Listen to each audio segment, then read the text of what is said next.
Welcome to Intersecting Voices, a podcast where diverse stories collide to inspire change and amplify voices.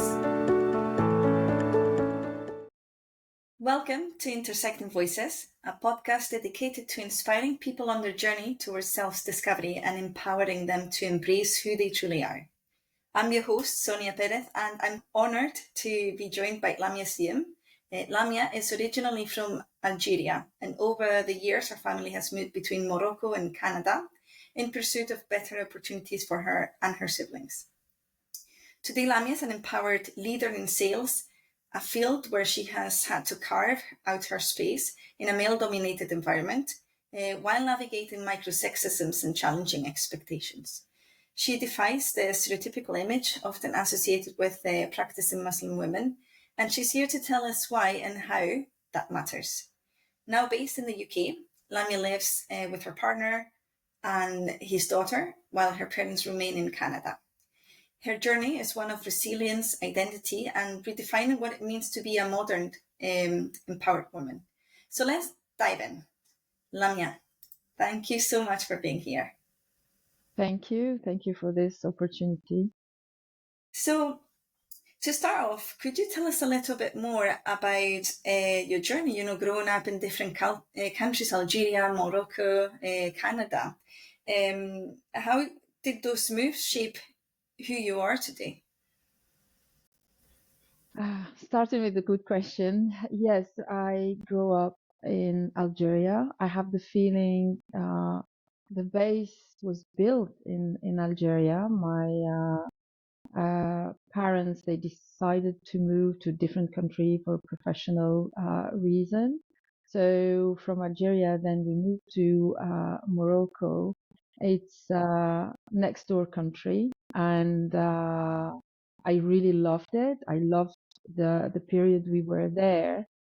And I thought Morocco will be exactly the same as Algeria because it's North Africa.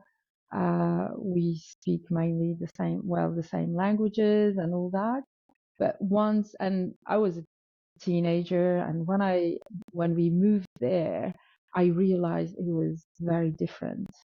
Finally, even though you think it's similar, so I had to adapt to the language because dialect I speak Arabic.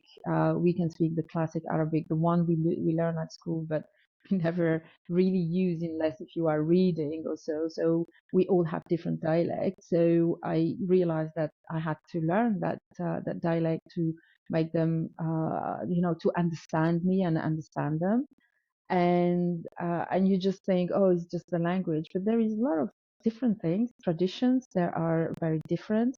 I embraced them because I really loved it, but if uh, you cannot just assume it's going to be the same. So it gave me something.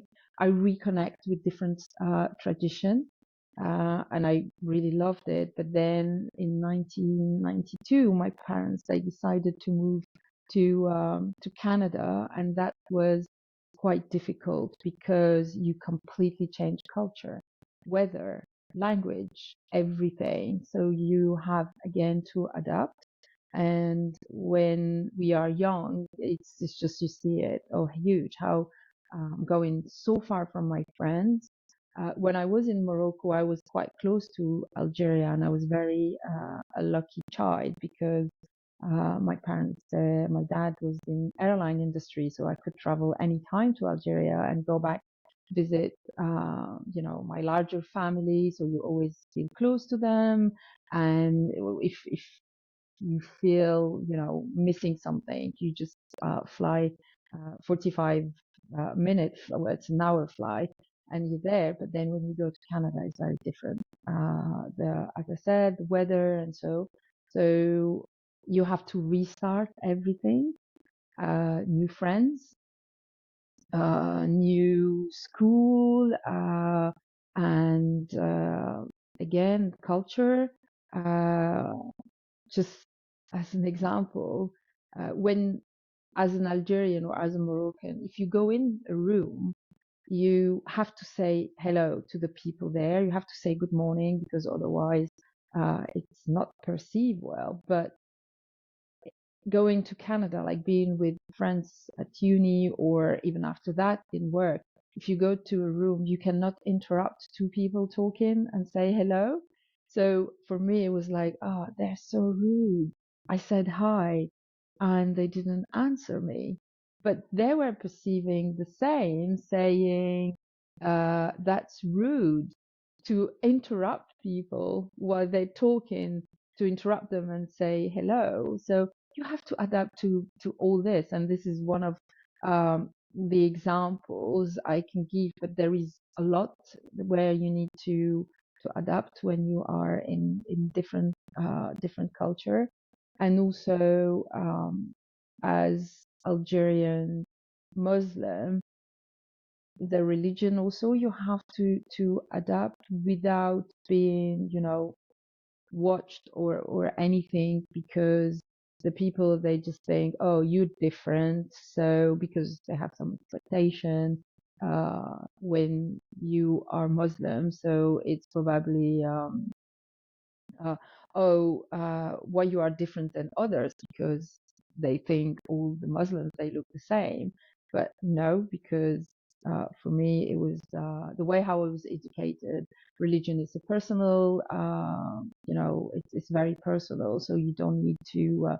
I don't like to be, put in a box. So there is a lot of things like this you have to adapt, and also the language. You think it's easy, but no, it's not that easy, because moving from Algeria, as I said, to Morocco, the Arabic, the language is slightly different, but it's all right. We're quite close, and I speak French also, so that. But then when you go to Canada, depending which area you are, so you have to adapt also to that. And sometimes, even if it's, I was in, my parents, they choose the Quebec, which is French speaking area, but the French is different. So again, you have to adapt. So as soon as you speak, they say they know you are a foreigner. And every time you have to explain why you moved there and what this is bringing to you, why your parents, they choose that place, and so it's always an adaptation, but it's been a wonderful experience. And then in 2016, and that was more my choice, I decided to move to UK.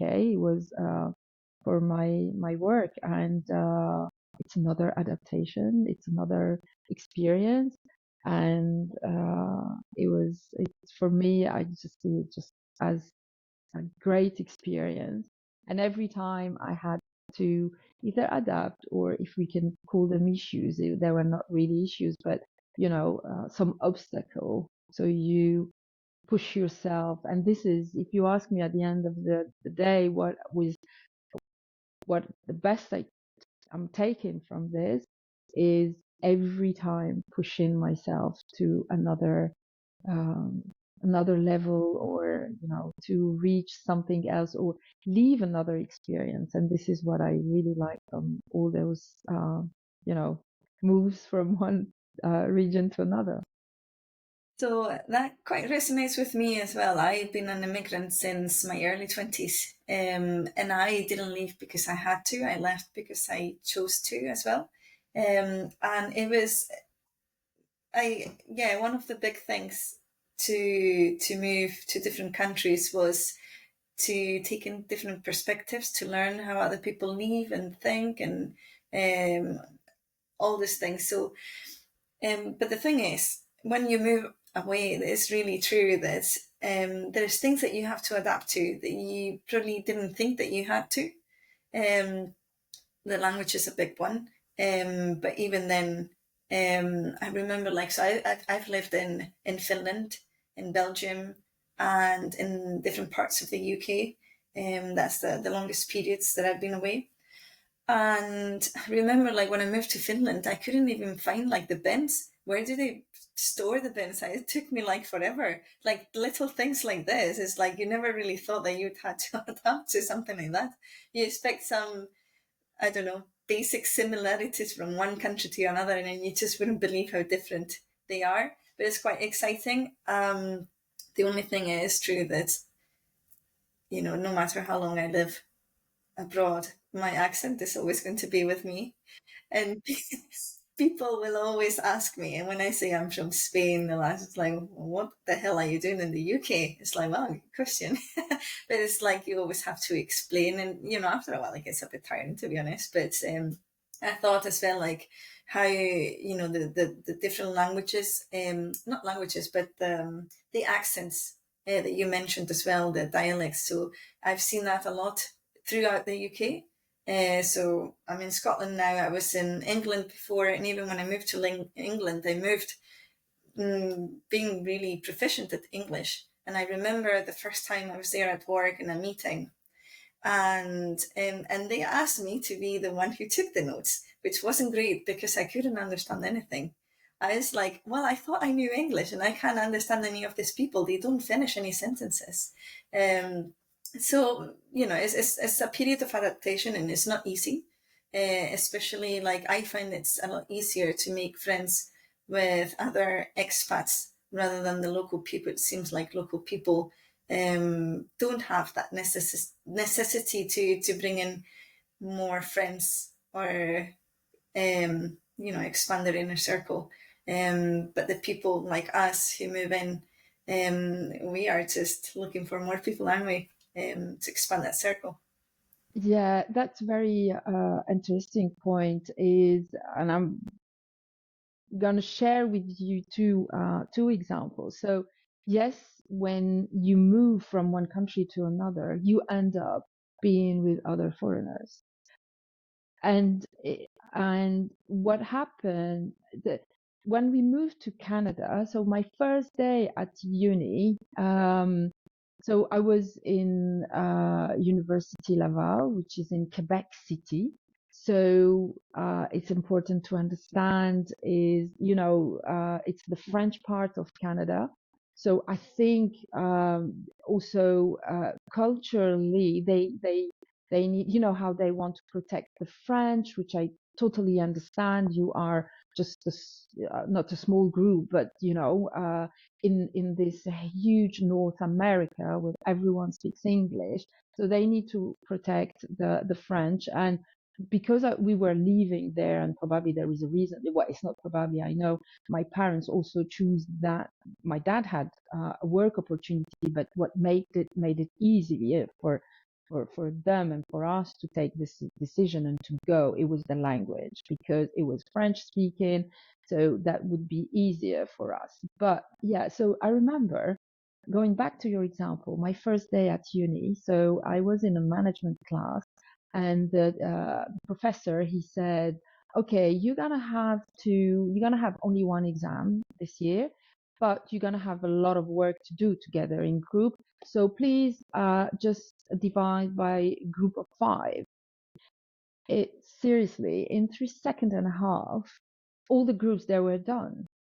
And I found myself on my own, no one with me, and 2 other girls standing. And I looked at them. So we were 3, so it wasn't good because the professor wants 5. And I was kind of like upset. And one of the girls, her name is Natasha, she understood I was upset, and she turned and she said to me, "Oh, don't worry. They didn't invite you not because you are a foreigner." I was like, "Oh, she could understand and read what I'm saying." So I felt rejected because they made their groups very, very quickly, and I couldn't, like, because, and then you go and say, "Oh, can I join you?" "Oh no, we're already 5." "Can I join you?" "We're already 5." So, and then we went to in that side of the room, and she said to me, "Oh, don't worry, it's not because you are a foreigner they don't want you. They all know each other." And I was like, "What?" I couldn't understand. And she was from, so we were in Quebec City. She was from Rimouski, which is 3 hours drive from Quebec City. And Dominique, the third girl, she was from Chicoutimi, which is also like about 3-4 hours drive from Quebec City. So they told me, "Oh, we can make a group." The 3 of us were foreigners, but they were not foreigners, they were local. But what Natasha, she explained to me at that second, she said, you see all those people in this room, they all did the same school. So they all know each other. So when they were doing, well, the equivalent of what we call here the A level, they knew each other and they knew where they were going, which uni they would choose. And we were in business administration. So they decided to do this together. So they were already ready to make their groups. But because three of us, we came from another region, we couldn't do this. And it just makes something, on my heart, like saying, okay, Excluded, she's, doesn't it? yeah, they're both, Natasha and Dominique, they are Quebecers. They speak the same language. It's just they're not from the same region. That's why they couldn't. So we become the best friends, by the way. And even when I moved to UK, I offered Natasha to come do the trip with me. I said, you've been my first friend in the Quebec, and now I'm leaving. And when I understood that, I understood where the people, it's not because sometimes they don't like foreigners, but it's not always because of that. It's just because they grow up together and they continue their journey together. We don't. So we need every time to make other friends, other groups, know more, people.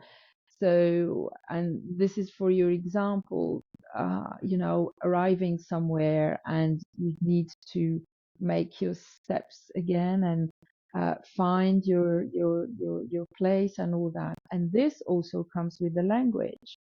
Uh, you know, um, I was speaking English also when I moved here, but it was well, I do have an accent, very French accent, but I was speaking Canadian English. We say it doesn't have any accent, but this is our perception. And but then when I moved to UK, I had to look to the people all the time because just as you, I couldn't understand from one region to another different accents. Yeah. So and this I remember it makes you, when you arrive at home, you just your days are just a little bit heavier. You go home tired because you're all the time making either translations or trying to adapt to that. And then there's like, well, I've noticed that not every foreigner um, faces the same barriers either, and that comes with the intersectionality. But even like me as a foreigner, there is that kind of balance that I don't think the locals realise it until you move abroad. Is that balance between trying to fit in with their customs and so on, and trying to keep your roots as well, because you miss your family, you miss your well, the way that you live back home. You miss your home, but you choose to be away. There has to be. You don't want to lose your whole self to a new identity. You want to remain parts of it, and it's quite a difficult balance to not lose your roots and at the same time adapt to another country. Yeah, so there is the roots, also connecting with your religion, and for example, and yeah, there is, and the tradition, there is this. So I don't know if there is a Muslim celebration. So if you have your family with you, for Eid, for example, you just you go, you celebrate together, you have lunch together, and so. But when you are away, you cannot do that. So you have to find a way to do it. You can introduce your friends, your new friend to it, your new family to it, and say, okay, this is how we celebrate, this is how we do. And but then you just think, okay, is it going to be class all the time? No, it's not really what you want.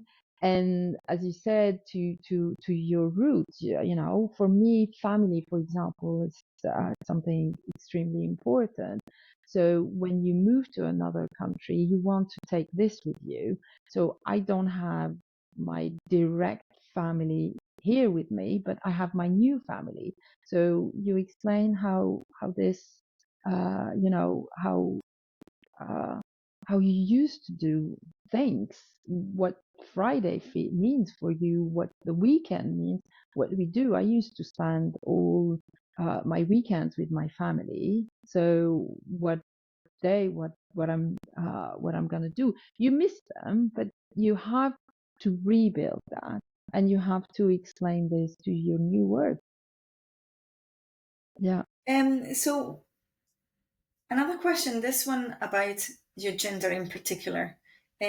So have you seen any cultural differences between the countries that you lived in on how women are perceived or treated? Well, yeah. Well, I've been lucky in all my life because where I was living in Algeria, and this started with my family, the women. There is a lot of women in my family, so my we are four kids, three girls and a boy. So I can tell you there is a lot of women power in my family. And from my mom's side, there is also, I had a very strong grandmother. My dad's side also. So in my family, I didn't feel that. Uh, but yeah, in Algeria, I had a very short work experience, but I had to be careful all the time. Like, not all the time, but depend what you do, where you go, how you're gonna be dressed. Not to attract some, situations. How you talk to people. Everywhere you need to be respectful, but in UK or in Canada, if if a man say to me something like I don't want to hear, I can react comfortably, but maybe in other countries it's more difficult. I didn't see big difference between Morocco and Algeria. The culture is quite the same, but probably in uh, between North Africa and Canada, yes, it was different. I work as the world where we work is very much male dominated, and I had to travel in Canada in some very, very remote area. I was always very comfortable to do it. I knew I was secured and secure and all that, but still, like your flight is delayed, you arrive very late, you just take the taxi and you go home. I always felt safe. I don't know if it would be the same everywhere, but and also there is the in your work where you have to stand against a man, for example, in work. So yes, you have to push yourself and make sure you're doing the right thing. Depend from one country to another. Probably I wouldn't do it everywhere, but Yeah. Now, I've noticed very little difference between, amongst the countries that I've lived in Europe with regards to gender, but I've never felt like an equal, I suppose. I mean, you can see it sometimes, like when I go out with my friends at night, and then everyone texts me when you get home, that kind of thing. I wonder if men do that. But it's always like walking in the dark and not wearing like headphones so that you can hear if something happens, walking away from men or especially a group of men or men on their own. Like it's like being hyper vigilant all the time. And this is countries are supposed to be safe, but I haven't found anywhere to be absolutely safe for women, to be honest. And I go out here, like this is especially a thing in the UK, where women basically dress naked, almost naked. And you think, like, this is not what empowerment looks like for me anyway. I like to, I feel really empowered when I go out in my tracksuits without any makeup, and I feel really comfortable while they are freezing to death, like just showing. I feel like, a lot of us at some point in our lives have dressed for men rather than for our own comfort. And yeah, like in Spain, one of the things that happens, I don't know if you've seen this in any other country that you lived, but if you walk past a building site, be prepared to, receive all kinds of not so nice compliments. It's and almost like you have to like feel thankful that you are getting the compliments. Yeah, that's you can see this in um, Mediterranean countries. I think I don't like to put all the people in boxes. I don't like when the people they do it for me, so I don't like to do it for others. But I remember being young and walking outside in the street, and this is a very classic, comment that you gonna if you are two girls walking. So sometimes in Algeria, the guys they say to you, "Oh yeah, the one in the middle is the most beautiful one. You're two, it's just so that is funny, but sometimes it's not funny. Uh, yeah, so it, it's true, but I never, um, I never gave any attention to this. For me, putting myself in danger as much as like driving wrong way or wrong side, or so yes, there is some situation that I'm just gonna avoid. But as I said, without putting anything in any boxes, but going to Paris in some area, walking late at night, it's not gonna be the safest. But in the same time, is it uh, because we are women, it's less safe for us, or is it, or any man also in those area could be in danger? But for me, where I really some differences, this was mainly earlier in my career, going to a meeting, men and women, me and a colleague, where someone was just talking to my colleague and not to me. And I was the owner of the project. So that's those situations, I found them funny. And uh, this is what it pushes you to be who you are and say, that's for me, that is are more the situation that I don't like. Uh, the other, I try to avoid them, and I agree with you. Maybe if you go on a construction site, women will receive more comment and reflection than a guy. But if there is more women in the construction site, I don't know how it's gonna be. Because what I mean, like having women in a construction site and she sees a guy walking, maybe I don't know if women would do it. I don't I know. I can. mean, I don't think it would have happened in my generation, but and there's a few generations after me that's come through. I don't know if they would feel like that. Um, so you mentioned that quite a few identities for yourself already. So you talked about your religion as a Muslim. You talked about your gender, being a woman, an immigrant, and then we add to the mix that you are also a professional in a male-dominated field. So how have all these identities intersected with each other? You think about it, you just grow with it. Uh, and but also I think what's what made my personality today, because I am a little bit of all that.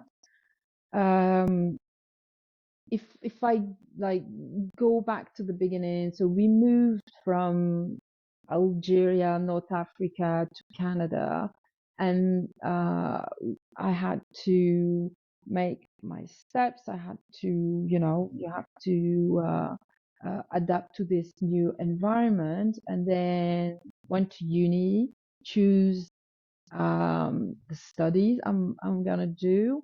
So I choose business administration, and then it happened. I always end up in sales. So I started first as a managing director for a small non-profit organization, and actually my president by that time, he was really pushing me to because we had to bring our own money. When I say the organization, so the government, they give you part of it, and they say, oh, you have to go to the industry and bring the money. So this is how I started, and he really pushed me to do it, and I was like, oh no, I don't like it, and he was saying, no, but you are quite successful, and this is how I end up in sales. And then I changed from one industry to another. So all this, like all your culture, your origin, your it built your religion, all that, it built your personality, but it built also your professional identity. This is how I feel it. So I always took this as a challenge to push me. So, for example, being a woman in man-dominated world, and my first experiences they were in Canada, where I was in the mining industry, in the oil and gas industry, where I was uh, doing those sales. And you end up, you go to a room, if you go to an event or anything, how many times I saw myself like 400 people, and we were for women. Two, they were from the business, others, they were the host. Or so you just, I think it just it pushed me to every time uh, to to succeed, if I may say, and to push. And every time I was like, oh yes, I win this part. Oh yes, I win this part. And also, I always had people around me pushing me to be better, and I never ever hid any of those part of uh, my personality, my culture, my accent. As you said, okay, I work on it, but I'm not gonna work on it that much. If it happened, it goes, it goes, and that's it. But yeah, and somehow it always pushes me. Sometimes I was very angry. As I said, when you go to a meeting, you are the owner of, you are the commercial director of this project, and you're very happy because you went through all the steps to win the project. And then you go for your final meeting for the technical part, because I had to bring a colleague to cover just that specific technical part of the project. And then someone in the meeting forgot completely you're there, and they just speak to the guy, and they just say, "Ooh, I'm here.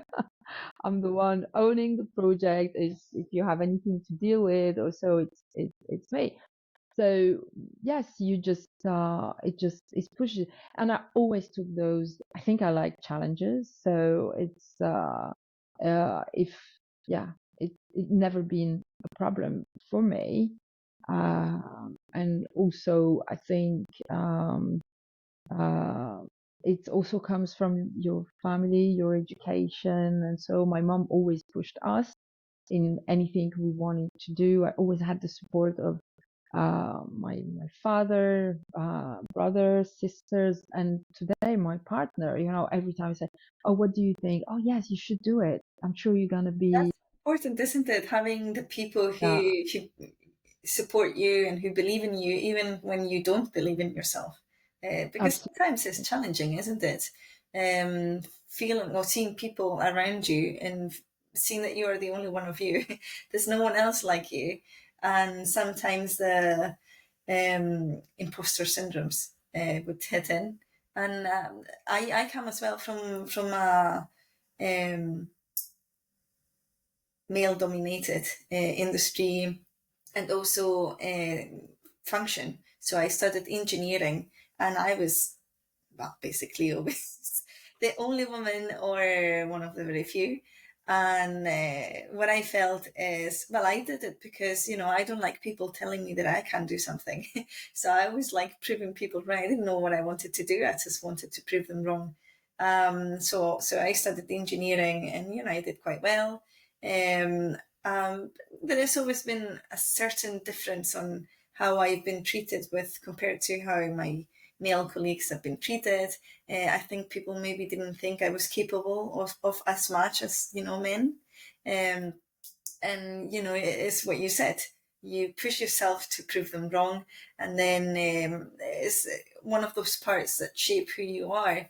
I always felt like I had to push to be better than everyone else. I couldn't be just as good as everyone else. I had to be better because you are, I guess, breaking stereotypes. You're proving everyone wrong. So that is a lot of pressure on you to succeed, isn't it, as well? But I wanted to ask you as well, as a woman. Um, so have you ever felt that you had to, I guess, justify that you haven't had children to other people? Like, I felt like people are quite nosy when it comes to women. To me, when are you going to have children? It's getting too late, or you should have more than one. Have you ever experienced something like that? Not really, but I had the question a few times. Well, you have the first question, do you have kids? And no, and then, oh, why? Uh, for me, it's so indiscreet to ask this because the people, they don't know why. It's just, yeah. It could be your And choice, or it could not be your choice, and that's the thing that is yeah, like, one time I heard something and I didn't really like it. It was someone, it was actually an ex-colleague, and she was, oh, you you didn't want to have kids. How can you assume those things? It's just, it happened how it happened, and that's it. And also because you are women, so I don't know, do they always ask the same question to a guy? Um, I yeah, I don't know. So yeah, it's it's not. I had it a few times, but I think yes, the people, they ask you. Well, it was that comment like, oh, you didn't want. No, you don't know. It's just yeah. And also, from when you move from one country to another, you have so it takes a long time to adapt, even if I was young, and everything goes with it. So it's impact that too, so you're professional, and it's not always, it's not because someone decided to spend time or invest in the career, that means they didn't want kids. They can want both. It's just why it didn't happen. It's another reason. It's not always because of your career. and the thing is, what you mentioned, life is so many different things that interact together, and it sometimes takes you through a path that you didn't expect to go through. Doesn't mean it's less better, it's still a good path, but it's just maybe not the one that you expected, and people making those assumptions isn't really helpful. They could be touching quite a sore point as well. When it comes to your family, you said it was really important to you, your family, and I can, it resonates with me a lot. My family are one of the most important things in my life, but we chose to move away from them, and I wonder, how do you stay connected with them? How do you manage that emotional distance? And I don't know if you feel a guilt, and how do you manage that? It's very interesting, this question, because last week actually I was in Canada. I went to see the family, my family, so everyone, and also because now we are a lot big travelers, so we try to meet all together, and the opportunity happened. And it happened one morning. I was having breakfast with my youngest sister, and we talked about it, and she was telling me why she think I left and so, and I said, I just, and I said, when you leave the first time, you think you know exactly why you left, but then, you have some priorities and then they just readjust. And I was telling her, oh no, the main reason why I decided to leave Canada and move to UK, it was the challenge. So it was really tough. It was really hard to leave my family, and we are very close family. In French, in Quebecer, they say it tricoté serré, which means it's a very specific expression to the Quebecer, which means it's like netting. When you do netting, it's very tight. So we are like this in my family. But I still I made the choice to go to leave because I wanted to go for that challenge. I really wanted. And now to stay connected, so there is all the technology. We talk to each other, believe me or not, every day. With all the technology, and every time we can meet somewhere, we do. We're quite lucky to be able to travel. So we meet each other either in Canada or here, or it could be last time we did it in October, it was in Algeria. So, but in the same time, today here, I have a beautiful family. So I have my partner, I have his parents, daughter, niece. So I rebuild. It's not rebuild. I have them too. So I feel very lucky to have both. But yeah, with your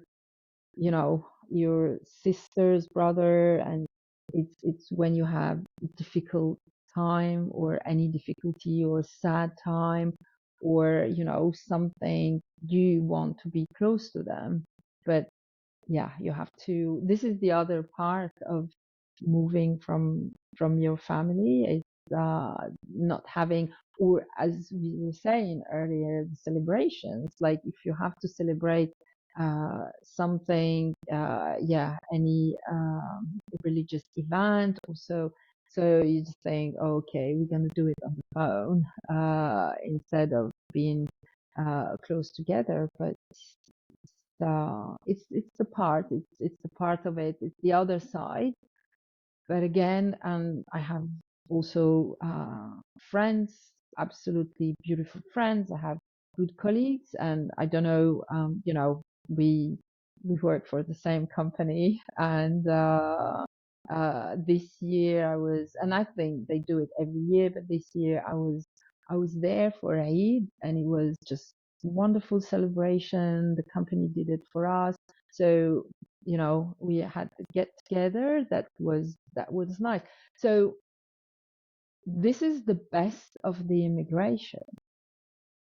Keep what you have and add the new friend I have here. I have my friend, they always send, my sister-in-law, she always send me a message. Oh, Lamia, happy Ramadan, happy Eid. And I'm always very happy. And I do reshare it with my dad, with my sisters, and say, oh, I received this gift for this.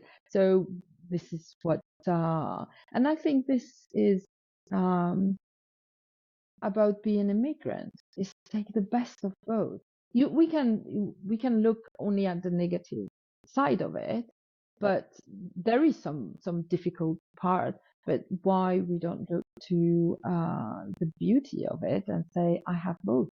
It's adding to what you already have, it's not subtracting, but at the same time, so my family and I are really close, and we're all in different countries. But I do speak to them every day as well. We have this WhatsApp group, We make jokes in there. Sometimes we make group calls. It's quite fun. But at the end of the day, when the end of the day comes, and I see other friends or colleagues being able to visit the families over the weekend, or they just come over for dinner in the evening, and I feel like I'm never going to have that. I'm never going to have that, and it feels like that guilt of, well, I'm missing out on something important, but at the same time, I've got this here that I don't want to give up. There's almost that kind of contradiction, isn't it, of being an immigrant, but at the same time being really close to your family. And I see, like, as my parents grow older, there is that sense of guilt that that time is not coming back. The time that I'm not spending living there with them is not coming back. But if I was only moving back for that, I think I would miss out on a big part of my life and my life experiences. So for me, it's about managing that guilt and kind of accepting that kind of longing of, oh, I just wish they lived closer so we could at least see each other in the weekends or even in the evenings. It would be really nice. Yeah, well, we can, for me, we cannot have everything. And my parents, they did it too, because when we left Algeria to go to Morocco, my family, they knew, like, it was a contract, it was for 3 years. So my grandmother, for example, she knew, like, oh, okay, after the 5 years, they're gonna come back. But when after 4 years, my dad, he said, no, we going, like, we're not coming back to Algeria and we going to Canada. So I'm just gonna cancel, like, leave this opportunity and go for a new opportunity. That was really hard for her, for for us, for my dad, and I remember one day I was on the call with my uncle, and I'm very close to him, and I was talking to him on the phone, and I can tell you in 92 Canada, the phone was quite expensive. So, and he said to me, and I said, oh, I said to him, when I'm going to see you next and everything. And he said, oh my God, Lamia, you're so far now. And I was like, oh my God. It was just, I felt it because he said, you're so far. Like, he was in Paris, and he moved also. So he lived in different region, but countries. But yeah, is when I think to that, and I think this is also why my uh, my family, they encouraged me when I decided to leave, is they did it also. So maybe for them it was easier to understand. But as you said, like this weekend, I know they having all they spending the weekend together, but I'm not there. So I think we have to live with that. And yes, you're missing this time, but this is the challenge we've decided to take. This is the life we decided to go for, and you just hope everything will go, will go well, and you don't want to think to anything, and you just feel, as you said, you're happy to stay here and build with the people with who you are here, in your new friends, your new family, and your new life. So as I mentioned earlier, just need to take the best of it, and try to see them as much as we can. And us too, we have WhatsApp group and different family calls. We take appointments sometimes because with different of hours is different. It's difficult. So yeah.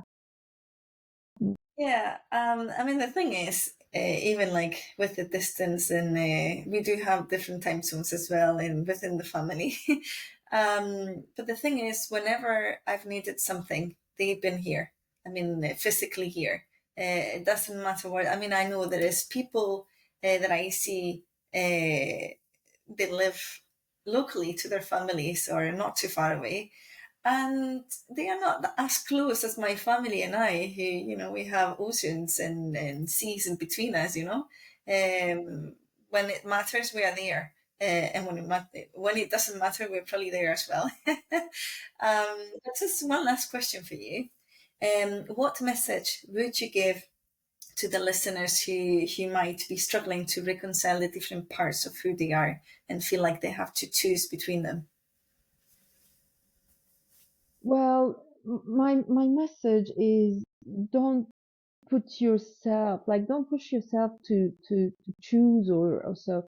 Just take the best of it. Just yeah, take it as an advantage.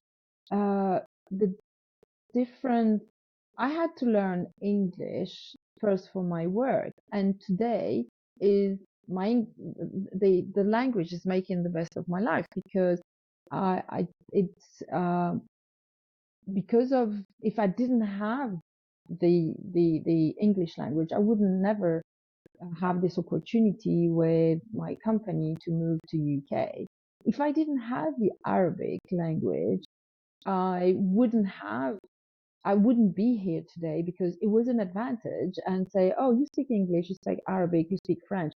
So let's go. You go to UK and you're going to work on those different countries. So I was covering UAE, I was covering North Africa, so I was covering Morocco. And so, oh, you know Morocco.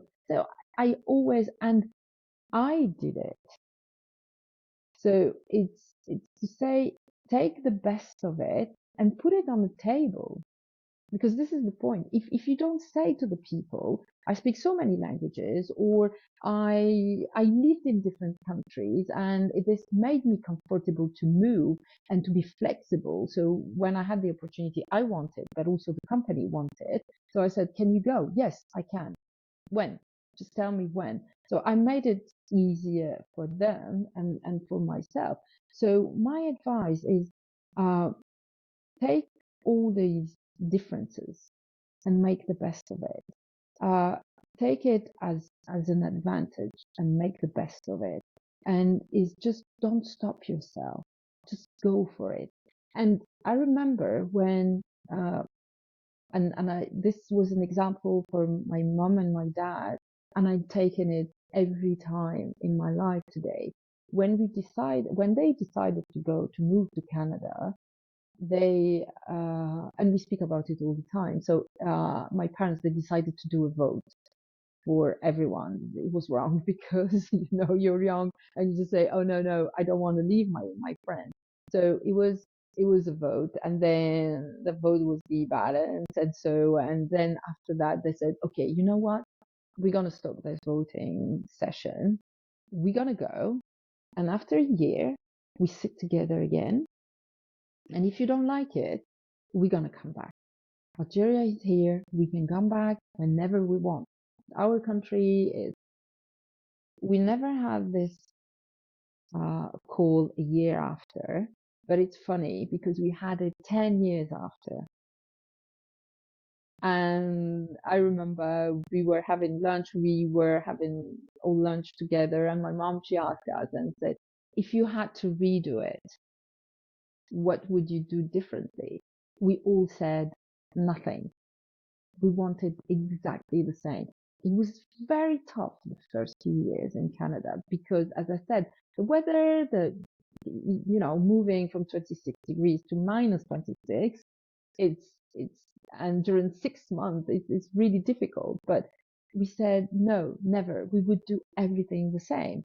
So my advice is take the best of it, be who you are, and it never been a barrier for me to be a woman in my professional world. No, it was take it the best. I had to follow rules, my own rules, to say, okay, this is how you have to be dressed. This is because, as you were mentioning earlier, because I was always wearing suits, not because I wanted to look as a man, but it was, I don't want you to look at me, as a different woman. I'm here because of my knowledge. I'm here because my work. I'm here. It's just I look different. Just but when we're gonna speak, when we're gonna do the work, we're just gonna be the same. So I never took this as, for me, I wasn't different. I was delivering the same or sometimes even better. So uh, I yeah, don't feel different as a foreigner, as a woman, as anything. Just feel who you are, push yourself, and do it. And yeah, and the accent, oh, now I live with it. And as I said, I'm not even trying uh, to to get rid of it, because as I said, it's too much work. So just leave it. And also, I like your accent, so I like to hear it. So probably a lot of other people like to hear it too. So yeah, so this is my advice: be you, go for it, don't stop yourself. And that's a really great advice, because sometimes we stop ourselves before thinking that other people are going to stop us. If you don't go for it, you're never going to know. And often we are the ones who stop progress for ourselves before anyone has the chance to do that. So definitely, life, our journeys are dynamics. Let's embrace who we are and keep learning, isn't it? Definitely keep learning. Yeah, keep learning. The right word to finish. Okay, so thank you so much, Lamia, for sharing all this with us. I have to say, your journey is quite a powerful reminder that identity isn't just one dimension. And, the strength is going to lie in embracing every part of ourselves, even the ones that don't quite fit the mold. To everyone listening, wherever you are in your journey, I hope that Lamia's story gives you the courage to stand in your truth, to own your voice, and to find community in unexpected places. Remember that there is no one right way to be yourself, and your intersectionality is not your burden, is your power. This has been Intersecting Voices with me, Sonia Perez. And if you felt inspired by this episode, don't forget to subscribe, share, and leave a review, because it's going to help other people find us too. So until next time, stay kind to yourself, and keep listening to the voices that make you feel seen. Thank you for tuning into the Intersecting Voices podcast. If you enjoyed today's episode, please take a moment to leave us a review on Spotify or YouTube. Your feedback helps us grow and bring you even better content. Don't forget to hit the subscribe button so you never miss an episode. See you next time.